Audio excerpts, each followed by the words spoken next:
Ертеде баяғы өткен заманда бір диірменші өмір сүріпті. Диірменшінің есебі болыпты.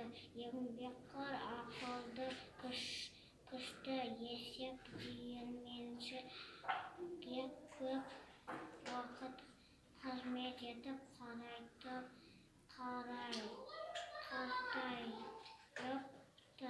Есек енді жұмысқа жарамайды.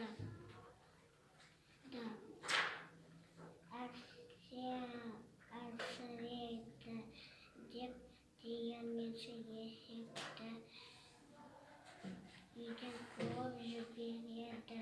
Есек бір күн тамақ ішпей, екінші күн тағы да аш қалып